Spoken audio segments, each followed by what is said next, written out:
I went through a 10-year battle with an eating disorder from the age of 17 to 27. So obviously it started out as anorexia. So it's about 18 months of anorexia, and then it transitioned into bulimia. It was just this constant failure. That's all I deemed it. Like, I'm not good enough for football. I'm not good enough and I've let my parents down. And the life that I almost had envisaged wasn't coming true. I've let my friends down because I can't stay at school. I've got to start college, which I don't want to do, but I know I need to do it for my future. And then the situation with my nan, it was like, I want to be able to make you better than making myself sick. And it was like this. I was like, there's like a paradox, like wanting the food, and then the moment it passed my lips, it was like this regret and shame, and like I still had like the anorexia tendencies where I didn't want to eat, but then my body's screaming to eat. So it was like, I'm so hungry, I'm going to eat. The moment is that I've got to get it out, and it was just that cycle constantly. I need for people to look at their own mental health and to look into and then to action upon it. It's a very important thing. Like the support network and being able to talk about your problems and talk about how you're feeling is the first step, and it is the most important step. Hi, welcome to the Winners Mindset podcast. James, how are you? I'm really good, thank you. Yourself? Yes, really good, thank you. And it's really Great. amazing to have you on here today, because for people that don't know you, please can you talk about yourself and your journey? Yeah, so obviously, like, my name's James Roffey, and what I do at the minute is my business name is James the Mental Health PT. So I know it's usually, like, for people that don't know my backstory, they're like, what's a mental health PT? It's like, essentially, obviously, I went through a 10-year battle with an eating disorder from the age of 17 to 27. So obviously it started out as anorexia. So it was about 18 months of anorexia, and then it transitioned into bulimia. And it was obviously like a really dark time in my life, and I luckily managed to come out the other side of it, and through like help of my family and my support network of friends was paramount to my own recovery. And I think as well, like, that internal desire to change, I think that's like the most important thing, because you can have all the support in the world, but if you don't want to change, you never will. But then it kind of led me onto this. I can't even describe it's like when you have these times of looking back from where you are now to where it all started. It's a crazy journey. I think in terms of I managed to recover, like, mentally in my head first, and then I started to go to the gym. It was like fitness that kind of was the real catalyst to my change. And then from going to the gym, putting on size and almost filling out my frame to what I say normal, but what is normal, but what someone like my height should be. I tracked my recovery journey on Instagram, not so much as it wasn't a way of becoming an influencer, and that it was more of a way of being accountable for what I'm doing. If I'm putting a progress pictures up and workout pictures up, I have this very competitive attitude that I don't think has ever gone in my life.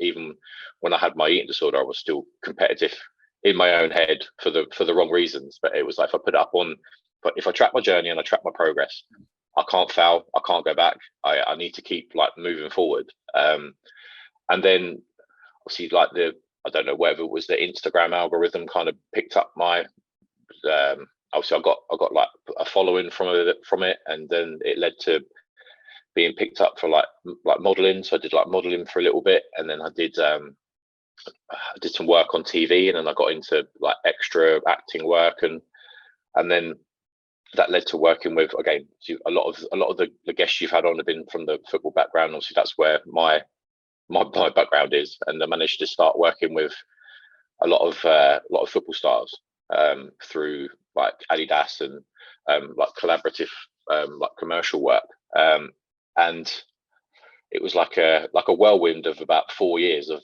just all this stuff, but alongside of my recovery was a lot of people in the DMs, like private messaging me about like, your transformation is amazing, like how, like, help me, like I personally need help, or like parents would reach out and say that they need help, and it was like well, I'm doing the personal training, like that's all well and good, but obviously what I have in regards to like the skill set that I learned and the habits and like the mindset stuff, obviously that's kind of different to your normal like personal trainer just in the gym.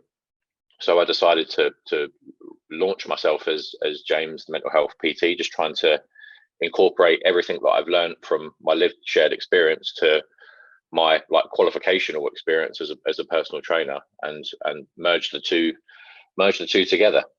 So I started that last July, and obviously so we're coming up to like a year now, and it's obviously it's going well. I think there's a real need for for people to look at their own mental health and to look into, and then to action upon it. I think it's a very important thing, like the support network and being able to talk about your problems and talk about how you're feeling is the first step, and it is the most important step. But then like it has to lead to action. You then have to put things in place to either learn how to cope or to do things to reduce that, whatever your like the mental health issue is. It's about obviously actioning upon things, and obviously that's what I try to do when I work with my clients. So it's just about like talking about it, being open and honest about it, and then trying to come up with strategies to incorporate into your life to be able to cope. I think that's the easiest way to put it. James, your kind of background, because with that 10 years where you went through the eating disorder, firstly, it's just amazing to hear a man come out about it, because as we talked about before, there's not many men in the world that have been open about it in terms of influencers, and just being open and just being honest about it. There's this kind of stigma kind of around it, that men should be tough and kind of battle, but kind of battle through it. And eating disorders have not really been really prone in men, so it's really amazing to hear this. And I just wanted to know, when did it start? When did you first notice that you had an eating disorder? There were like three big, I'd say, like in terms of like my own life, there were three traumas. Obviously it's like the word trauma, it's very person dependent, I guess, in regards to what you class as a trauma. Obviously my background has been in football, and obviously like I still play football now. Obviously I've been a goalkeeper since I was like 4 years old. Tried to emulate my dad. My dad played like semi-professional football in London, and I watched him play when he was in his 40s, playing like vets football, and then that was kind of like you see your dad pulling off saves and everyone cheering. It's like, I want to do that. Like my dad's like the man, and I think like most kids that would have a close relationship with their dads, that they want to be like the dad. So like my dad took me under his wing, and it was like, if you want to be a goalkeeper, like we will do it. So a lot of practicing, and obviously like how good my dad was, he taught me how to be like a really good goalkeeper. So I played for my local team. I then played for my town. I played for my county. And then at the age of 7, I got picked to play for Charlton Athletic. And that was pretty much me set for the next 10 years. So obviously at this time we lived in like Maidstone in Kent. I used to go to school in Ashford, but then like 4 times a week we had to go to London, obviously to Charlton's training academy for training and matches. So in terms of, it was about 100-mile round trip that my parents used to do. Obviously it was my mum that took me on weekdays. Obviously my dad works, and then on weekends it was like father-son time. So my dad would watch me play in the matches. And it was like any tests that I had to, any like selection processes, I was always picked.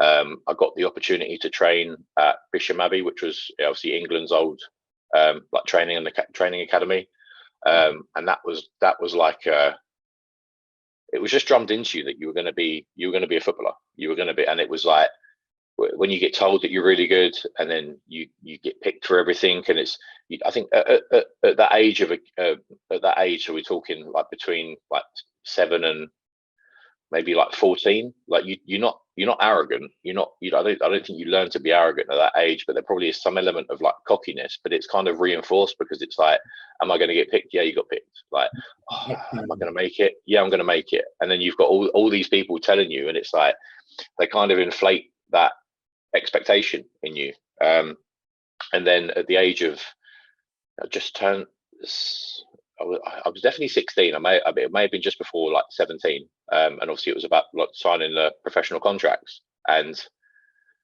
again, every test I'd passed up until then. So you just assume that it's like, right, this is it, sign the contract, and that's it. It starts getting like real then. And it was, we're not signing you, you're not good enough. And that's it. But 10 years and all that investment from my parents' side of like, obviously from the time and money, and that was it. No, obviously back then mental health wasn't really spoken about. It wasn't really like prevalent in the media or anything like that. So there was no aftercare.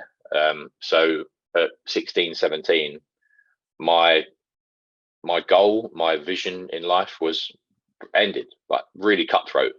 And obviously, like you look at it now and like you understand it, they've got all these kids to pick from, and they have selection processes in place. And if I didn't tick all the boxes and someone else did, then obviously they're going to pick them. So like I understood it, but it was just brutal. And I felt like I'd let my parents down and let myself down. But obviously, like 16, 17, you just get on. You just like, what else can I do? Like I stopped playing football. That was one thing that I felt like if I wasn't good enough for Charlton, I wasn't good enough for anyone. So I stopped playing football for a bit, and that probably led to like my routine. I was incredibly active in terms of like the amount of exercise I used to do and training and fitness, and obviously I was eating probably, well, I was eating enough to be like, I remember like I was like ripped as a kid. Like muscles, what that kids at that age shouldn't really have muscles, but then obviously when the football stopped and I carried on eating the same food, and like I know when I was at like my first year of A level, so I'd have been 17 then, like I did put on a bit of weight, and I was a late developer in regards to like height. I didn't start growing until I was about 18. So I think I was around probably 5'7", 5'8" at like 16, 17. And that was one of the biggest contributing factors as to why I didn't get picked as a goalkeeper. So your height's important. You've got to be like dominant, and obviously like I wasn't the tallest player on the pitch, but I was almost like, I don't know if you can remember Shay Given, when he obviously at Newcastle. I was literally like, I felt like I was like him and like Shay Given and David Seaman were my two like goalkeepers that I looked up to as a kid. First of all, David Seaman looked the spit of my dad, so it was like there was just this like uncanny resemblance to my dad. So it was like, and obviously my whole family were Arsenal fans, and I'm black sheep in regards to that. I'm a Liverpool fan, but I just loved any goalkeeper that was at the top of their game. And obviously I remember Shay Given at Newcastle was deemed for his for like what a Premiership goalkeeper should be, but he was so agile, and he was just an absolute beast. And I kind of molded myself on him because I wasn't the tallest, but what I lacked in height I made it up for in agility and distribution and shot stopping, and but yeah, so see that was a contributing factor. So I put on a little bit of weight, and obviously then I had to focus on my school work and my A levels, and I didn't do very well in the first year of my A levels, in my business studies exam, and I wasn't allowed to retake it. Obviously I went to a grammar school, so again it was drummed in to be the top 1 or 2% in the country, and like if you didn't get A's, it was like what's wrong with you? And obviously I didn't. I think I got a D in my business studies exam. Wasn't allowed to retake it, and it was drummed into me being at a grammar school that you have to be go to university, get a degree, So in order to do business studies, I had to leave and go to college. So that was a big, again, like upheaval.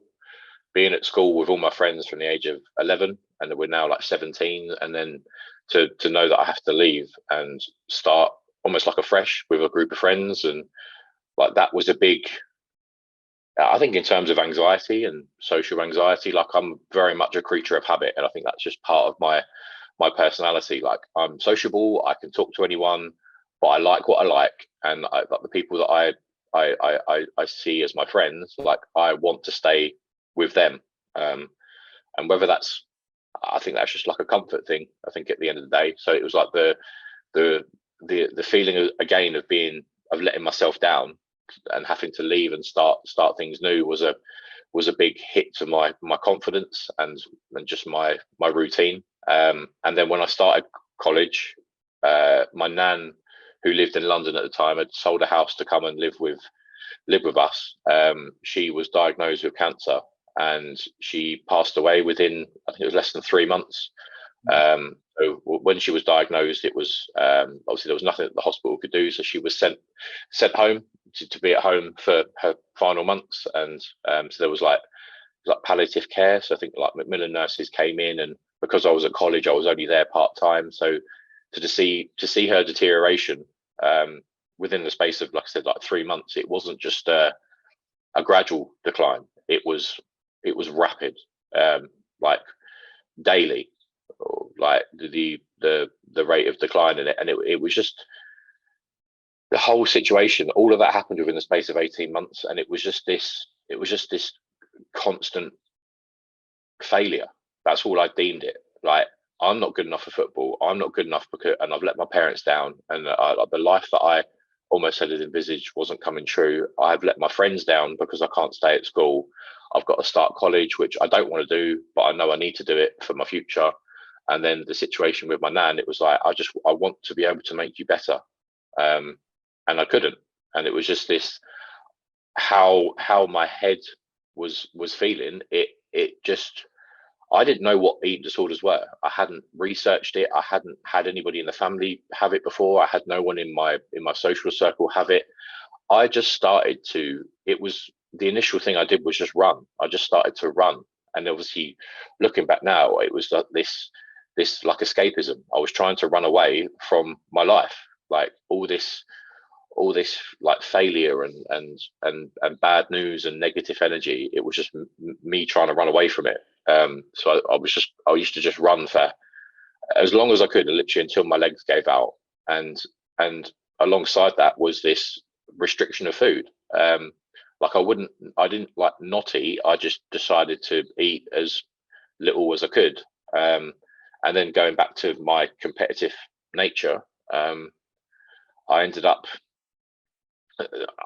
deciding that I was going to have this like internal battle with myself, which was how far can I run, how little can I eat. And that's obviously how my eating disorder started. When I did meet up with my friends, like every week or every other week, you got the, oh mate, you're looking good, like you've like lost a bit of weight and you've like trimmed down and stuff. And obviously it coincided with me, like with my growth spurt as well. Obviously, like I'm now like 6'4". So I wish I'd have developed a little bit earlier. It may have been a change for the selection process with Charlton, but that's you can't pick that. So yeah, so it was like this. I got this positive reinforcement from my friends, but in turn it was negative because I wasn't doing like the right things in regards to not eating. And then it just consumed me, in terms of I went from potentially looking good on the outside to going it too far. So I ended up like being 6'4", and then I was getting smaller and smaller and smaller. And like I said, it was about 18 months had passed by, and it was just this, I was so miserable in terms of like not eating and exercising and not eating and exercising. Like I was just hungry all the time. And obviously that in turn made me angry, and like I then stopped going out with my friends, and I stopped talking to my friends and replying to them, and the relationship with my parents become strained because I was just angry all the time. And then I rebelled against the anorexia, so the restriction, by going the complete other end of the scale and just binging.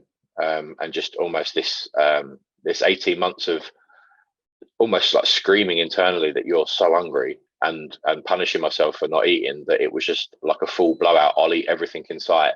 But then the moment it passed my lips, it was like this, you can't have it inside you. And then it was just obviously the making myself sick.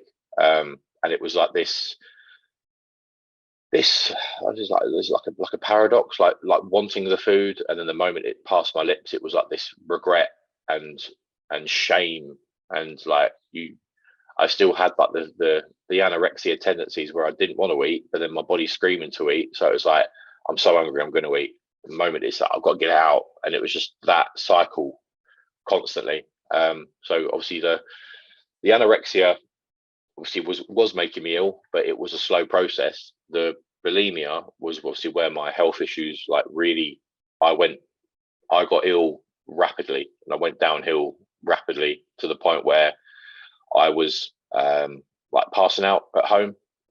If you take a drink when you go to bed, and you've drunk it and you wake up in the middle of the night and you need to go to the toilet, if I got up out of my bed too quick, I would pass out.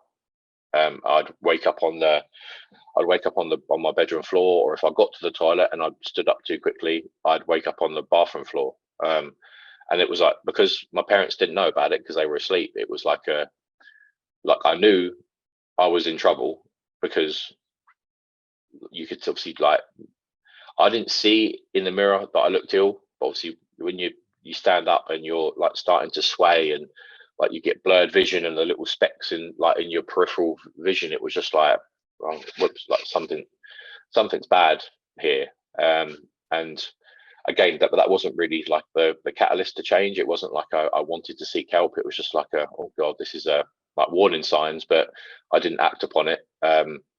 And then I remember I passed out in front of my parents like one weekend, and ended up having to go to hospital. And I think I was in hospital for about a week. I'd like dripped in both my arms because my potassium levels and my phosphate levels were like dangerously low.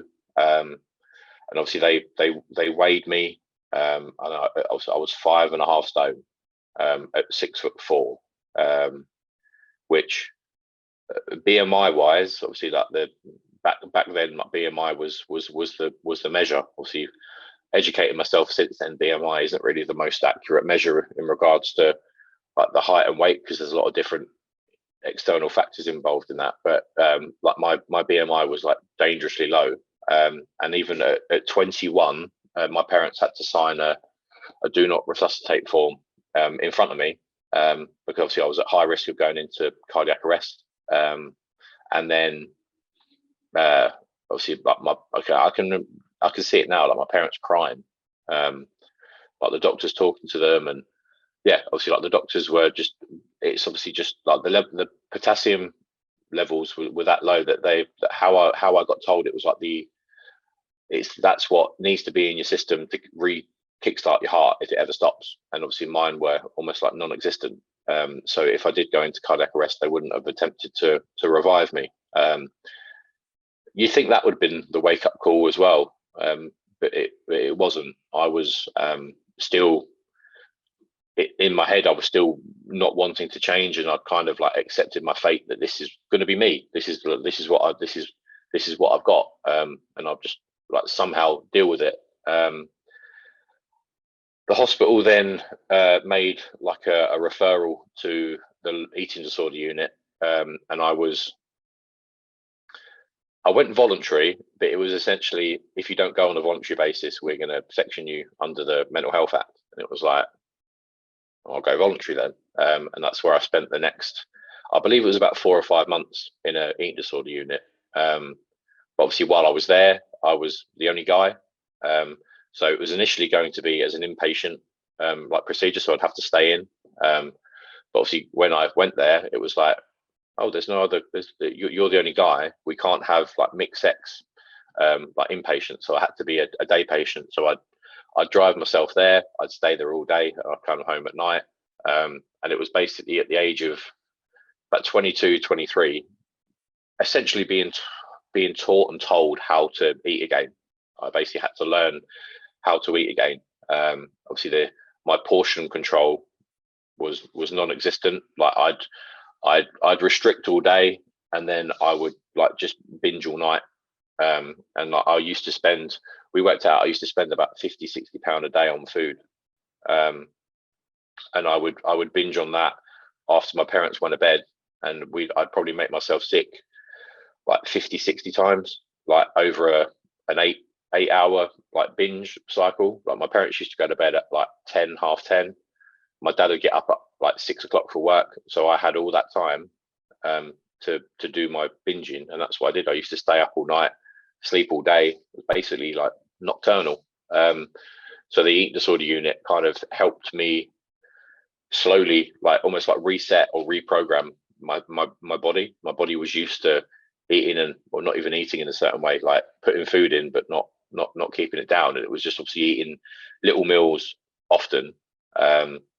And that kind of, in a roundabout way, it helped take that mask off. Like I saw myself for how I actually was, whereas before, like in terms of the body dysmorphia, that was another massive thing. Like I'd look in the mirror and it'd be like, I need to be slimmer.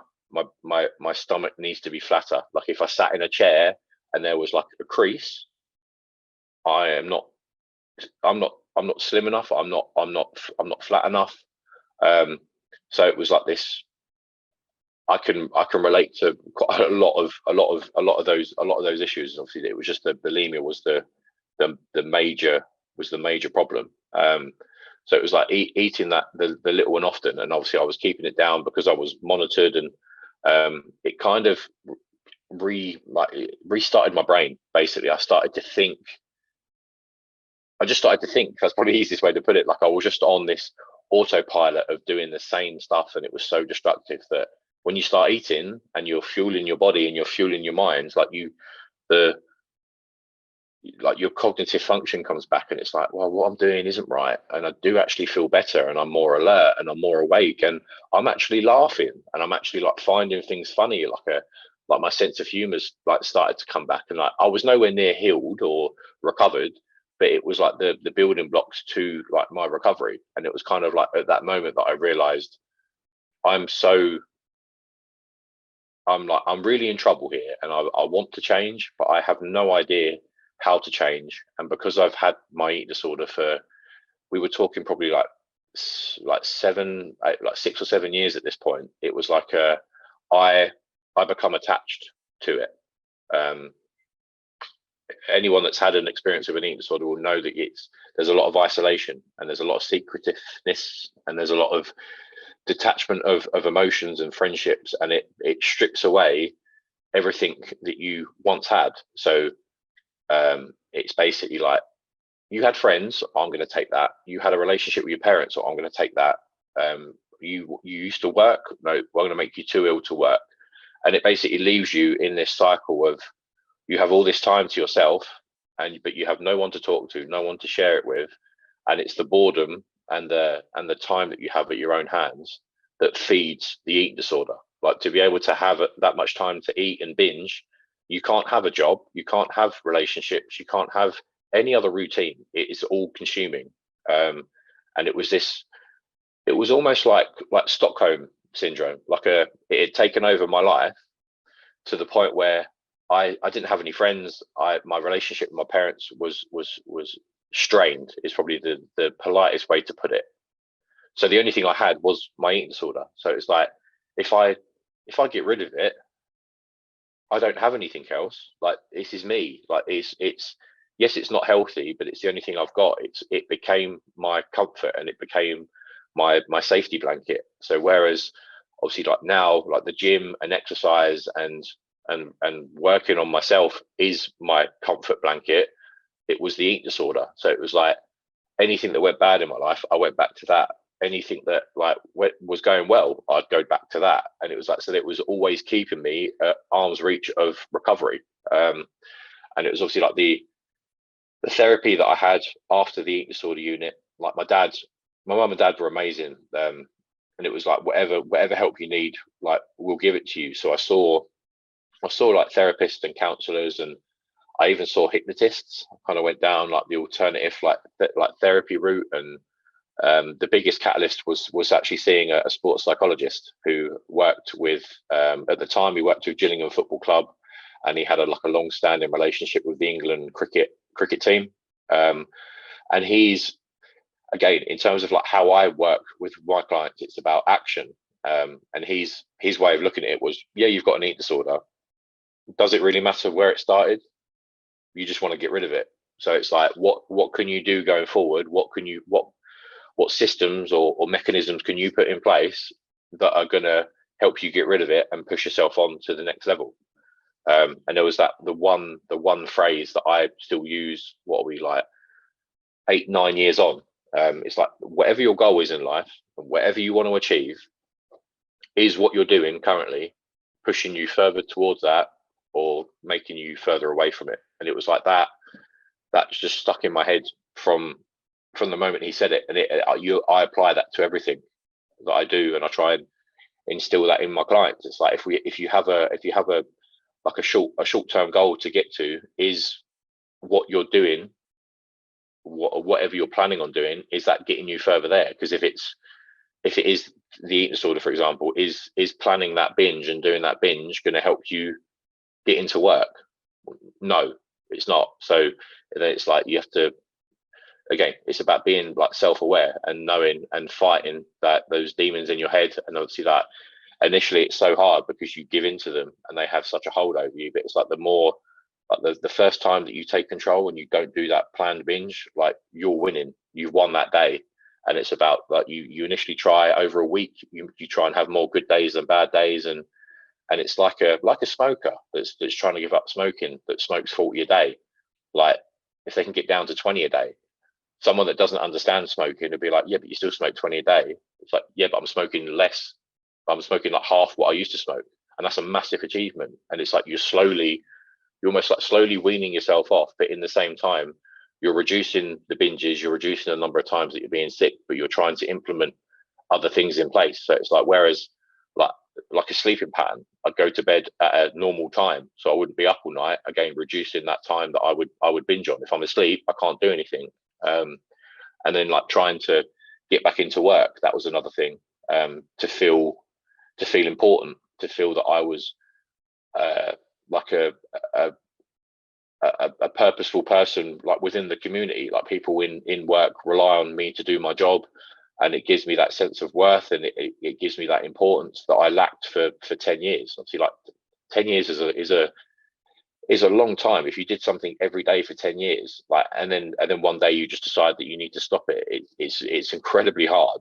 And it's not, there is no quick fix. It took, well, it's taken me, I'm 8 years into like my journey of recovery. And I'm still learning. Like, I'm far from perfect. I have my little, like, vices, but it's almost like, as long as you've got that mindset of wanting to change, you will find that way to change. And if that means having external help along the way, then obviously, like, professional help, NHS, like therapists, but also obviously like people like myself and other people that have been through that same journey. I think having that lived shared experience is a big thing for people to almost latch onto, because some people find that speaking to a doctor, it's too like judgy. Like, people, like, you go in there and they've got like a clipboard, and they're like, they're writing stuff down while you're talking, and it's almost like this anxiety thing, as in, like, you're judging me. And I think if you can work with someone that's lived it,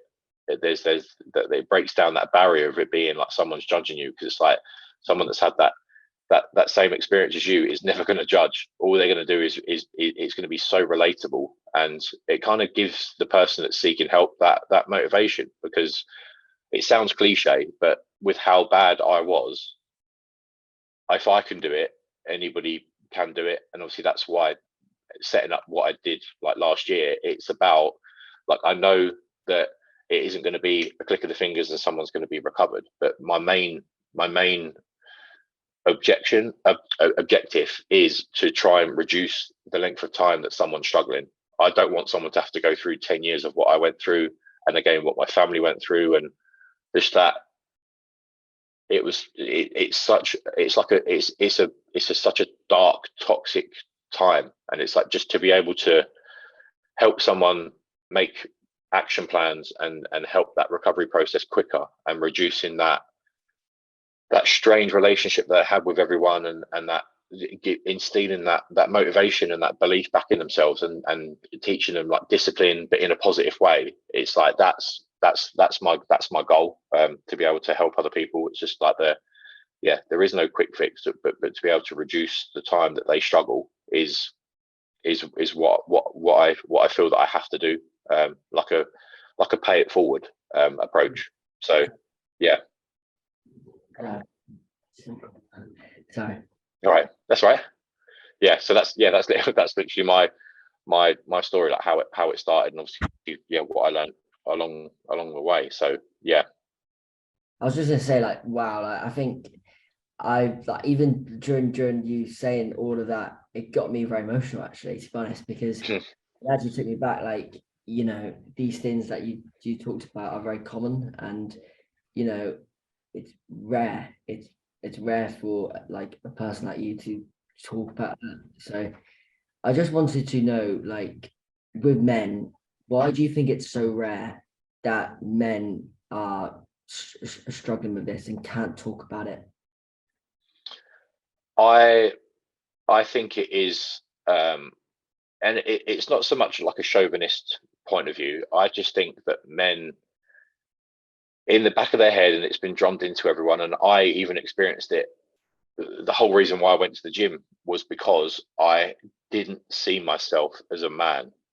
I think that was the biggest thing. Like, I was, when I first started going to the gym, I was 9 stone, and obviously, like, being 6'4", like I was 20, I was 27, 28, and I still used to get ID'd anywhere. If I ever bought alcohol, or we went out to a bar, I could always get asked for my ID, because I looked so much younger than I actually was. And it was just this, again, like the rose tinted glasses came off, and I saw myself for how I was, and it was almost like I think it is kind of like that macho view. Like, people want to be seen as a protector, and if anything happens, like, I can step in and protect my family and protect my friends. And I think, like, if you get in like caught up with an eating disorder, most guys have like self-image issues, like body confidence, and just like internal like confidence within themselves. But I think that when you have an eating disorder as well, it is even more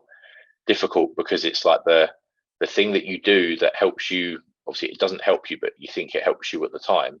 But the eating disorder, it pushes you further away from that goal of being like confident, having like body confidence, self-confidence.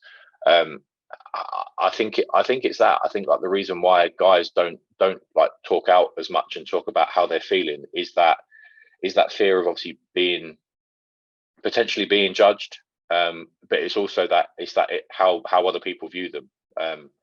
Like, I've had people like try to ridicule me, about saying that to let an eating disorder like take over your life, you must be quite weak-minded. Like, I had that quite early on into my recovery. Like, I was dating someone. It was never anything serious, but the reason why she didn't want to see me anymore, because she explained to her mum what I who I was and what I'd been through.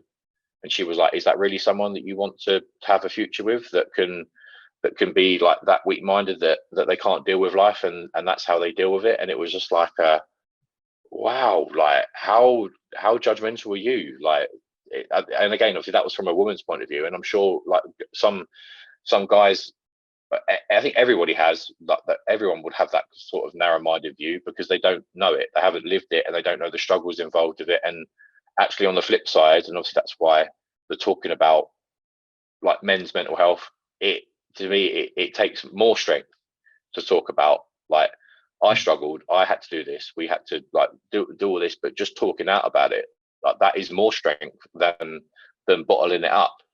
And I think it is just that the British, whether it's British or just men's point of view of like stiff upper lip, like, I've got something, I'm just going to try and deal with it, I'm going to bottle it up, and I'll try and sort it out. And it's obviously like, it doesn't work. Like women are far more open to talking about their feelings, whether that be within their social circles. They're far more open about talking about feelings, whereas guys usually reach out when they're almost too far gone and too much, and they're almost like beyond help. And that's obviously why like male suicides are like the biggest killer for men under the age of 40, because obviously that they bottle things up, feeling that they don't want to burden their family, they don't want to burden their friends, or they feel that like if they come clean to people, that they're going to be ridiculed and be like, oh, what you doing, mate, like pull yourself together. So they bottle it up, and then they try and deal with it. They can't, to the point where their mental health becomes like so bad that they deem that suicide is the only way out. And I think like it's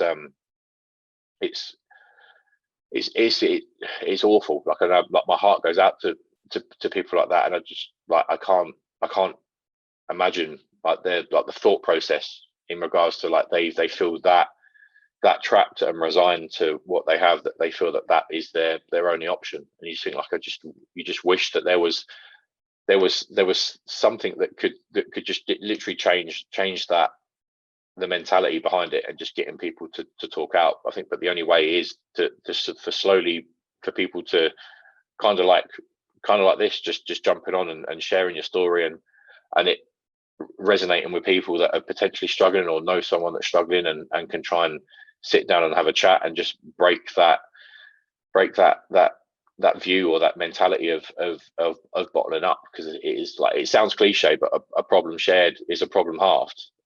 Like since doing this, I know like loads of like I say like friends and people that I played football with have like private messaged me, and they kind of say about how like, mate, what you're doing is amazing. Like, I never realized, like, I knew you said you had an eating disorder, but watching your stories and seeing you on like the podcast going into detail, like I never knew how things were bad.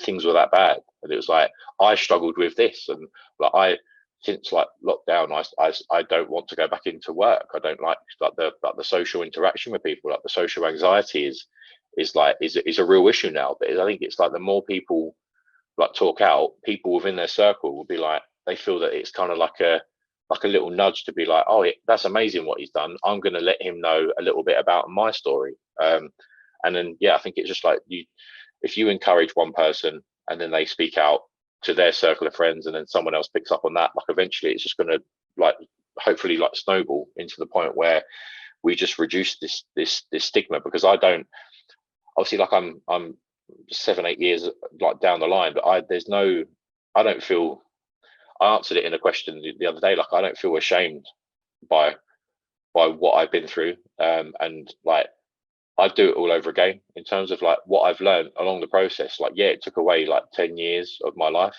but it's made me who I am in regards to like being mentally strong, understanding like myself more, being like self-aware, and having times of being able to like have self-reflection on where I'm at and where I want to go, and what can I do to get there. And like having like self-love, I think, is an important thing. And for people from the outside, they may see that as like arrogance and cockiness. It's like, it's really not. I think it's important to be able to be with other people. You have to be able to be with yourself first and have love for yourself first, because you are the main priority. Like if you have people that depend on you, like you need to be like the best you that you can be, like physically, mentally, emotionally, spiritually.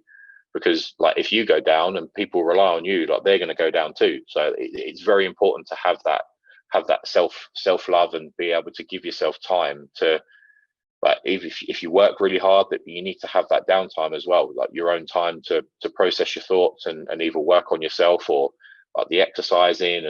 And there's a million things that can be done. I'm in the process of producing an 8-week like online course to try and help clients look at like various. I have like 7 pillars that I put when I coach people, and obviously that's what I'm going to try and do it on an online basis going forward, to try and help like more people. So it's not just people that are local to me; it can be done anywhere in the world, essentially, if I can reach that far. So yeah, there's obviously like practicing like self-care, and being aware of how you're feeling, and then understanding what can be done to make yourself feel better, is is massive for keeping your mental health and yourself in check. So yeah. Just lastly now, I just want to ask you this, because how I feel about my stammer is I feel like how you kind of feel in terms of when I've talked about people on my podcast, and I've talked to these amazing people, they've all come from kind of challenges in their life. And it's amazing to speak to people, because I'm talking to you about an eating disorder. I'm talking to other people about their amputee leg. I'm talking to other, and we've all come from different backgrounds. We've all got different stories, but Yeah. we've all through kind of adversity. And one thing that they always say is that their challenge is now their superpower. So Yeah. you view your eating disorder as that? Is that not really a bad thing, or I hate it? It's actually kind of made me who I am, and learning how to kind of embrace it now. 100%. Like I said, like I said, like previously, you'll get people that try and like talk down to you or think that they're better than you because they've never had to go through anything like this. And to me, like you don't really give people the time of day if they kind of have that feeling that they're better than you. But I think that if you go through this journey of any type of mental health condition or problem, whether that be like through trauma, obviously like PTSD, like an eating disorder, anxiety, like these like stammer, and if there's been an injury that's completely changed your life, if you can overcome adversity and carry on with life, I think that's why so many people coin that phrase. It's a superpower, because you know that it's being able to get over something that has taken control of your life and taken control of your head. When you regain control, you can get over anything. Like there's going to be no, and obviously like bereavement is always the biggest thing that is going to affect me with how close I am to my parents. I've always said since I got myself better that when my parents aren't here, that is going to be like personally like the biggest struggle I think that I've ever had to face since getting over my eating disorder. But in the back of my head, like I've gotten over my eating disorder. I've beaten the demons in my head. So like I know that I will get over it. It will be very hard and it'll be very emotional, and I'll probably experience like pain that I've never felt before. But because you've already done that journey, it's not new, and you almost like double down on what you did before to get yourself back on the straight and narrow. And I think it's that mental journey that you've been on. It makes you so strong, and like in terms of like being resilient. When you know that you've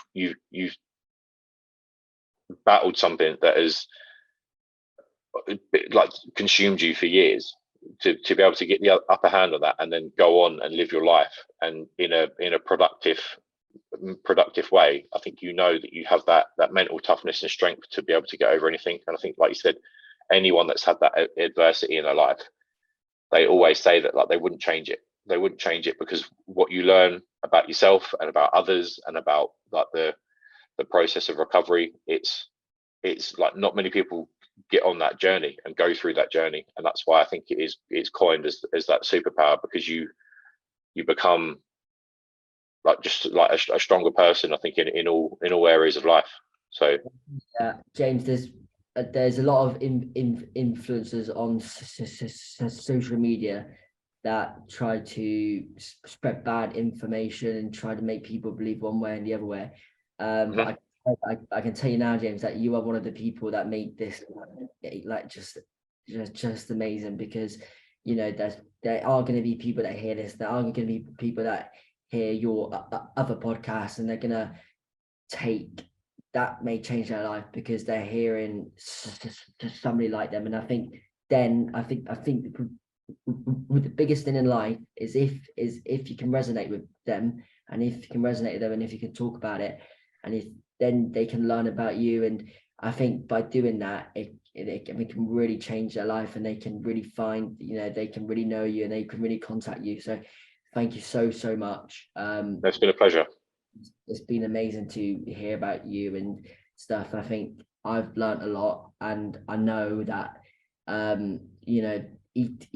eating disorders around men do need to get talked about more, and I think this is you are kind of creating that first kind of step. So yeah, I hope so.